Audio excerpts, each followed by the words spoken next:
ఒకసారి ఊహించుకోండి, ఒక నగరం గోడ.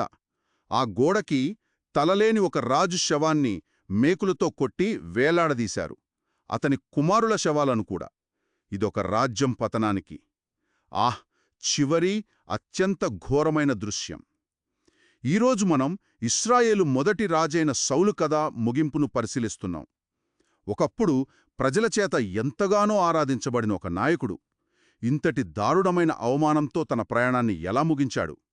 మన ఆధారం 1 సాముయేలు 31వ అధ్యాయం. ఈ లోతైన విశ్లేషణలో మన లక్ష్యం కేవలం కథ చెప్పడం కాదు, ఆ గిల్బోవా పర్వతం మీద జరిగిన ఓటమి వెనుకున్న కారణాలను, ఒక రాజు మనస్తత్వాన్ని, విధేయతకున్న రకరకాల రూపాలను అర్థం చేసుకోవడం. మీరు చెప్పిన ఆ దృశ్యం నిజంగా ఒళ్ళు గగురు పొడిచేలా చేస్తుంది.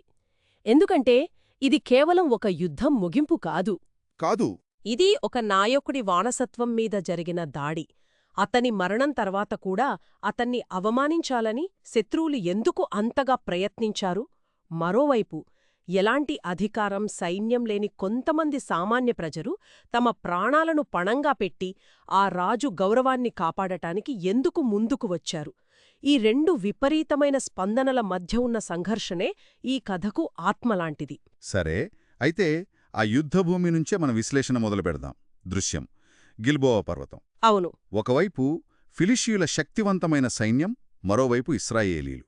మూలగ్రంథం చదివితే యుద్ధం మొదలైన వెంటనే ఇశ్రాయేలీలు పారిపోయారని ఉంది. ఇది ఏదో చిన్న ఓటమిలా అనిపించట్లేదు నాకు. లేదు, ఇది ఒక సంపూర్ణ వినాశనం. అదే, ఎందుకింత తేడా? ఇక్కడ కేవలం ధైర్యానికి, పిరికితనానికి సంబంధించిన విషయం కాదండిది. ఇది వ్యూహం, టెక్నాలజీకి సంబంధించిన యుద్ధం. గిల్బోవా పర్వతం అనేది ఇశ్రాయేలీయులకు వ్యూహాత్మకంగా అంత మంచి ప్రదేశం కాదు. ఓ, అలాగా? అవును. ఆ కాలంలో ఫిలిస్తీయులు సైనికపరంగా చాలా ముందున్నారు. వాళ్ల దగ్గర ఇనుప ఆయుధాలు, రథాలు, అన్నింటికన్నా ముఖ్యంగా బాగా శిక్షణ పొందిన విలుకాంధ్ర దళాలుండేవి. అంటే ఆర్చరీ యూనిట్స్ అన్నమాట. అంతే. ఇశ్రాయేలీయులకేమో పర్వతాలమీద, ఇరుకు ప్రదేశాల్లో పోరాడటం అలవాటు.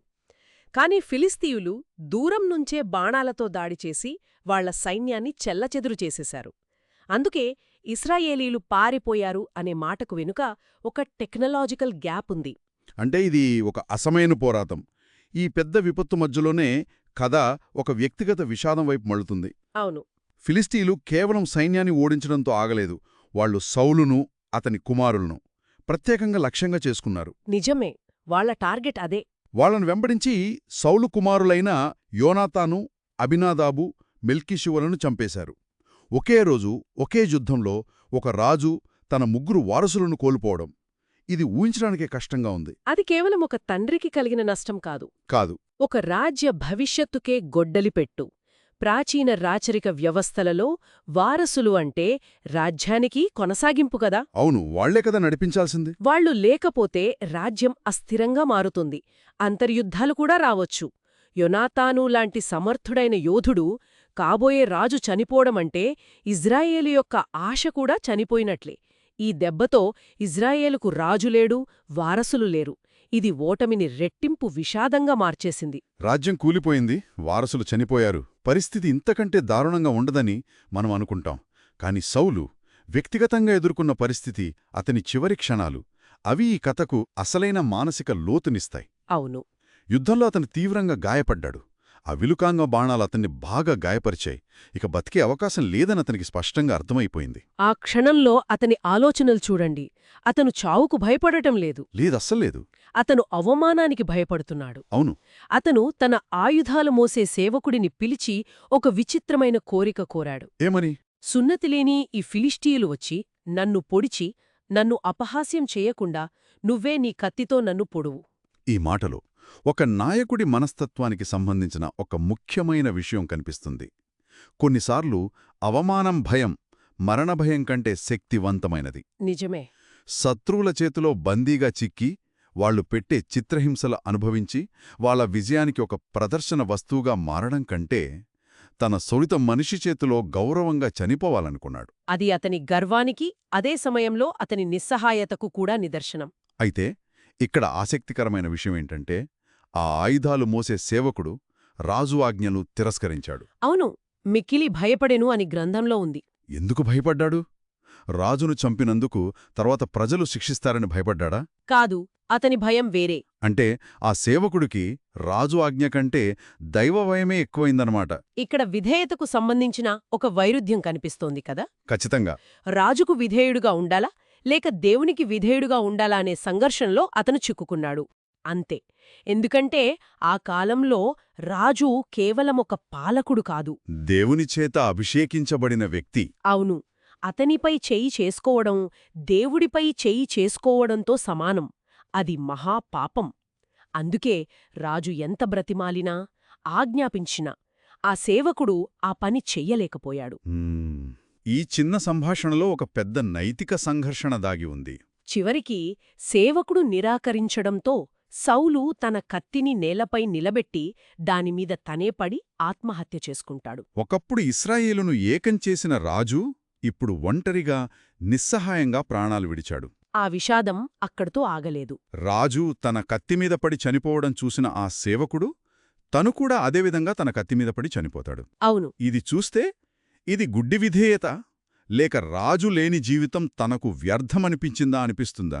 ఏమో, ఆ ఒక్కరోజు సౌలు, అతని 3 కుమారులు, అతని నమ్మకమైన సేవకుడు, అతని సైన్యం మొత్తం ఒక తరం నాయకత్వం మొత్తం తుడిచిపెట్టుకుపోయింది. అవును, ఇది ఒక శూన్యతను మిగిల్చింది. నాయకుడు పడిపోయినప్పుడు రాజ్యం ఏమవుతుందో చెప్పడానికి అదున సంఘటన ఒక మంచి ఉదాహరణ. అంటే సౌలు మరణవార్త తెలియగానే యొర్దాను లోయలోని ఇశ్రాయేలీలు తమ పట్టణాలను విడిచిపెట్టి పారిపోతారు. ఓహో. ఇది కేవలం భయం మాత్రమే కాదు, ప్రజల గుర్తింపు, వారి భద్రతాభావం రాజుతో ముడిపడి ఉంది. రాజు లేనప్పుడు మనం అనే భావన బలహీనపడి కేవలం నేను అంటే వ్యక్తిగత మనుగడ మాత్రమే మిగులుతుంది. అందుకే ఆ ఖాళీని శత్రువులు వెంటనే పూరించారు. సరిగ్గా చెప్పారు. ఫిలిష్టీయులు వచ్చి ఆ పట్టణాలను ఎలాంటి ప్రతిఘటన లేకుండా ఆక్రమించుకున్నారు.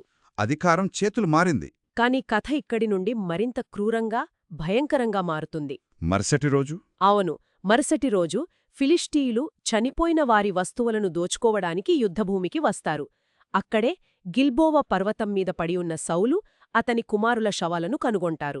వారు చేసిన పని అది కేవలం యుద్ధంలో గెలిచిన ఆనందంలో చేసింది కాదు. అస్సలు కాదు. అదొక ప్రణాళిక ప్రకారం చేసిన మానసిక దాడే. వాళ్ళు సౌలు తలను నరికేశారు. అవును, అతని ఆయుధాలను తీసుకున్నారు. ఇవి కేవలం యుద్ధంలో గెలుచుకున్న వస్తువులు కాదు కదా? కాదు, ఇవి వారి విజయానికి శక్తివంతమైన చిహ్నాలు. వారు ఈ వార్తను, ఈ వస్తువులను తమ దేశమంతా పంపించారు. తమ దేవతల గుళ్లలో, ప్రజల మధ్య ప్రదర్శించారు. మరీ దీని వెనుక ఉన్న ఉద్దేశమేంటి? కేవలం గొప్పలు చెప్పుకోడానికా? అంతకంటే చాలా ఎక్కువ. ఇదొక ప్రచార యుద్ధం, ఒక ప్రాపగెండా వార్ అన్నమాట. ఓ. మా దేవుళ్ళు మీ దేవుడి కంటే గొప్పవాళ్లు, మా సైన్యం మీ రాజును ఓడించింది, అతని తలను నరికింది, ఇక మీకు రక్షణ లేదు అని ఇశ్రాయేలీయులకు, చుట్టుపక్కల రాజ్యాలకు చాటి చెప్పడం వారి ఉద్దేశ్యం. అందుకే సౌలు ఆయుధాలను వారు దేవతే అయిన అష్టారోత్ గుడిలో పెట్టారా? అంతే. ఈ విజయం మా దేవత ఇచ్చింది అని ప్రకటించడమే. ఇంతటితో వారి పగ చల్లారలేదు. వారు సౌలు తలలేని శరీరాన్ని బెత్షాను పట్టణపు గోడకు వేలాడదీశారు. అవును. ఇది ఎంతటి అవమానం! ఒక రాజు మృతదేహాన్ని అలా బహిరంగంగా ప్రదర్శించడమంటే అతని ప్రజల ఆత్మగౌరవాన్ని పూర్తిగా చంపేయడమే. సరిగ్గా చెప్పారు. బేత్షానుని ఎంచుకోవడంలో కూడా ఒక వ్యూహముంది. ఏమిటది? అది ఒక ముఖ్యమైన, రద్దీగా ఉండే పట్టణం. ఆ దారిలో వెళ్లే ప్రతి ఒక్కరూ ఆ గోడకు వేలాడుతున్న రాజు శరీరాన్ని చూడాలి. అది చూసిన ప్రతి ఇజ్రాయేలీయుడి గుండెలో భయాన్ని, నిస్సహాయతను నింపాలనేది వారి ప్రణాళిక. శారీరక ఓటమిని మానసిక ఓటమిగా మార్చే ప్రయత్నం. అంతే. ఇంతటి విధ్వంసం, అవమానం తర్వాత కథ ముగిసిపోయిందనిపిస్తోంది. ఇక చీకటి తప్ప ఏమీ లేదనిపిస్తోంది. కాని నన్ను ఎప్పుడూ ఆశ్చర్యపరిచే విషయమేంటంటే ఈ మొత్తం కథల్లో ఊహించని హీరోలు బయటకొస్తారు. వాళ్ళు సైనికులు కాదు, రాజులు కాదు. యాబేష్ గిలాదు అనే ఊరి సామాన్య ప్రజలు. వారి గురించి తెలిసినప్పుడు ఎవరికైనా ఆశ్చర్యం కలుగుతుంది. ఫిలిష్తీయులు సౌలుకు చేసిన ఈ ఘోర అవమానం గురించి యాబేష్ గిలాదు ప్రజలు విన్నారు. వాళ్ళు వెంటనే స్పందించారు. వారిలోని బలశాలులందరూ ఏకమై ఒక ప్రమాదకరమైన ప్రణాళికను అమలు చేశారు. అంటే రాత్రికి రాత్రి వాళ్లు బయలుదేరారు. అవును. ఒక్కసారి ఆలోచించండి. బేత్షాను పట్టణం అప్పటికే ఫిలిష్తీయుల ఆధీనంలో ఉంది. గస్తీ దళాలుంటాయి. ఖచ్చితంగా. అక్కడికి వెళ్లడమంటే ప్రాణాలతో చెలగాటమాడటమే. అయినా వాళ్లు వెనుకాడలేదు. వాళ్ళ రాత్తంతా ప్రయాణించి బేత్షానుకు చేరుకుని ఆ గోడమీద ఉన్న సౌలు అతని కుమారుల శవాలను కిందకు దించారు. శత్రువుల కంచుకోటలోకి వెళ్లి వారి విజయానికి చిహ్నంగా ఉన్నదాన్ని దొంగిలించి తీసుకురావడం. ఇది నమ్మశక్యంగా లేదు. ఇంతటి తెగుంపుకు కారణమేమైయుంటుంది? దానికి ఒక బలమైన కారణముంది. అది కృతజ్ఞత. కృతజ్ఞత. అవును. సంవత్సరాల క్రితం సౌలు తన పాలన ప్రారంభించిన కొత్తలో అమ్మోనీయులు యాబేష్గిలాదును ఒట్టడించారు. అప్పుడు వాళ్లొక దారుణమైన షరతు పెట్టారు. మీరంతా లొంగిపోతే మీ అందరికీ కుడికన్ను పీకేస్తాం. ఓరి దేవుడా! ఆ సమయంలో సౌలు ఒక హీరోలా వచ్చి వారిని రక్షించాడు. ఆ రోజతను రాకపోతే వారి బతుకులు నాశనమయ్యేవి. ఓహో, అదా అసలు కథ. అంటే ఇది వాళ్లు తీర్చుకుంటున్న రుణం అనమాట. అవును. సౌలు తన జీవిత చరమాంకంలో విఫలమై ఉండవచ్చు, దేవుని దృష్టిలో నుండి పడిపోయి ఉండవచ్చు, కాని ఒకప్పుడు తమను కాపాడిన ఆ వీరుడిని వారు మర్చిపోలేదు. నిజమే. ఒక వ్యక్తి వారసత్వం అనేది ఎంత సంక్లిష్టంగా ఉంటుందో చెప్పడానికిదొక మంచి ఉదాహరణ. అవును. చరిత్ర అతన్ని విఫలమైన రాజుగా గుర్తుంచుకోవచ్చు, కాని యాబేష్గిలాదు ప్రజల దృష్టిలో అతను తమ రక్షకుడు. అందుకే వాళ్లు ఆ శవాలను యాబేష్కు తీసుకువచ్చి వాటిని దహనం చేశారు. బహుశా శత్రువులు వాటిని మళ్లీ అపవిత్రం చేయకుండా ఉండటానికే ఆ పని చేసుండవచ్చు. ఆ తర్వాత వారి ఎముకలను సేకరించి యాబేషంకుని ఒక పెద్ద చెట్టు కింద పాతిపెట్టి 7 రోజులు ఉపవాసముండి దుఃఖాన్ని పాటించారు. అవును. ఒకవైపు శత్రువులు చేసిన ఘోరమైన అవమానం, మరోవైపు ఈ ప్రజలు ఎంతో గౌరవంగా ఇచ్చిన వీడ్కోలు. ఈ రెండింటి మధ్య ఎంత తేడా! అవును. ఫిలిస్తీయులు సౌలు శరీరాన్ని అగౌరవపరిస్తే యాబేష ప్రజలు అతని ఎముకలను గౌరవించారు. వారు 7 రోజులపాటు ఉపవాసం ఉండటమనేది వారి దుఃఖం యొక్క తీవ్రతను, రాజుపట్ల వారికున్న గౌరవాన్ని తెలియజేస్తుంది. అది ఒక అంత్యక్రియ కాదు, అదొక నివాళి. ఓటమిలో కూడా మానవత్వం, విధేయత ఎలా బతికుంటాయో చూపించే ఒక శక్తివంతమైన చర్య అది. కాబట్టి ఈ మొత్తం విశ్లేషణ నుండి మనమేమి గ్రహించగలం? గిల్బోవా పర్వతం మీద ఒక రాజ్యం కూలిపోయింది. ఒక రాజు నిస్సహాయంగా మరణించాడు. అవును. శత్రువులతని మరణాన్ని ఒక వేడుకగా జరుపుకున్నారు. అతని శరీరాన్ని అవమానపరిచి తమ శక్తిని ప్రపంచానికి చాటాలనుకున్నారు. ఇది కథకొక ముగింపులా అనిపించవచ్చు.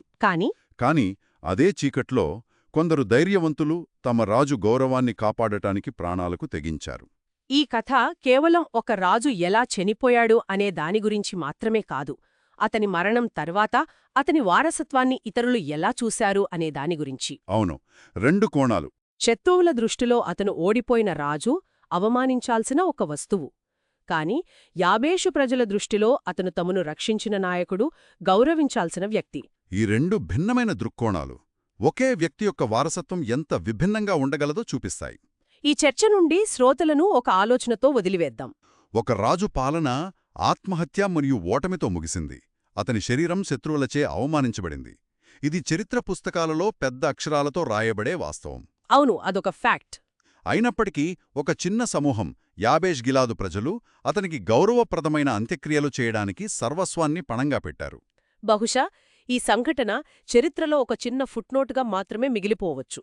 కాని చరిత్ర గమనంలో నిజంగా దేనికి ఎక్కువ బలముంటుంది? విజేత యొక్క బహిరంగ శక్తి ప్రదర్శనకా, వారి ఆయుధాలు, వారి విజయ స్తంభాలు గోడలకు వేలాడదీసిన శరీరాలకా, లేక ఓడిపోయిన వాడి పట్ల కొద్దిమంది చూపించిన రహస్యమైన, నిస్వార్థమైన గౌరవచర్యకా? శక్తి గొప్పదా లేక విశ్వాసం గొప్పదా?